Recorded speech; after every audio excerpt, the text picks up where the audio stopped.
गेल्या 5 ते 6 महिन्यापासून म्हणजे जवळजवळ नगरपंचायतच्या इलेक्शनच्या आधीपासून आटपाडीमध्ये आपल्या दिगंची रोडला पुजार वस्तीजवळ वेश्या व्यवसाय चालतोय अशी माहिती मला काही मित्रांकडून कळाली आणि त्याच्यानंतर या गोष्टीचा पाठपुरावा करत असताना वेळोवेळी माझ्या कामानिमित्त मी त्या रोडला गेलो की मला नेमकून आज ज्या ठिकाणी या महिलेला आणि त्या जो हा वेश्या व्यवसाय चालवतोय त्या माणसाला उचललंय त्याबरोबर पर्टिक्युलर त्या लोकेशनला मला तरुणांची संख्या जास्त दिसायची. बाहेरून आलेल्या 4 व्हीलर असतील 2 व्हीलर असतील तिथं सतत गाड्यांची रेलचेल दिसायची. जास्त जरा माहिती घेत गेलो आणि मला निलेशकडून वारंवार सांगण्यात येत होतं आणि निलेशच असेल किंवा पुजार वस्तीवरचे शेतकरी बांधव आहेत त्यांच्याकडून बरेच वेळा सांगण्यात आलं की आमच्या घरातल्या महिला त्या ठिकाणी जनावरं वगैरे हिंडवतात किंवा आमच्या लहान मुलं मुली तिथं आजूबाजूला वावरत असतात आणि आमच्या परिसरात असा प्रकारचा हा उद्योग चालू आहे. वारंवार पोलिसांना पण आपण कळवलं होतं पण एकदा इलेक्शनच्या निवडणुकीचा निकाल असल्यामुळं पोलिसांना तिथं कारवाई करता आली नाही आणि दुसरी गोष्ट एकदा कारवाई करायला गेले असता त्यांना योग्य लोकेशन सापडलं नाही.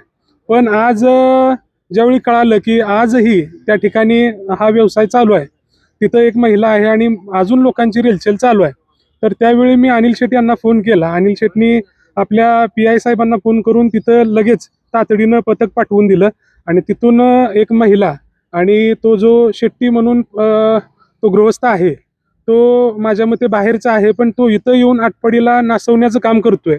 आटपाडीचं नाव या घटनेनं खराब होतंय.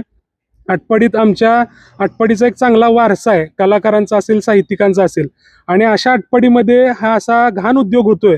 त्यासाठी माझी पोलीस प्रशासनाला विनंती असेल की अशा या घाण वृत्तीच्या लोकांवरती कडक कारवाई करण्यात. तर आज ह्या लोकांवर कारवाई नाही झाली आणि पुन्हा हा जर व्यवसाय सुरू राहिला तर पुजार वस्ती असेल आणि आसपासच्या सगळ्या ग्रामस्थांना घेऊन आम्ही पोलीस स्टेशनला इथं आंदोलन करणार असं मी जाहीर करतो.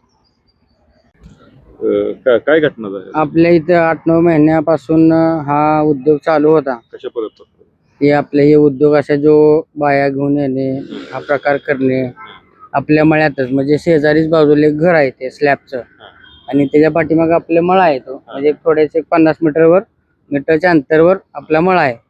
मी बऱ्याच आटपाडी तालुक्यात नेत्यांना बऱ्याच कंप्लेंट केली अथवा फोन केले त्यांनी आपल्या तारकावर तारखा दिल्या पण आतापर्यंत काय त्याचा काय आपल्याला रिप्लाय आलेला नाही.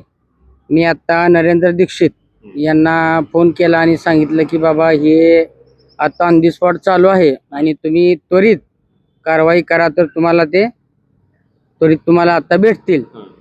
तर नरेंद्र दीक्षित यांनी त्यांची यंत्रणा राबवली आणि पत्रकार मीडिया आणि आटपाडी पोलीस स्टेशन यांना फोन करून त्वरित ते आणि जाग्यावर त्यांना पकडलं. किती लोक आहेत?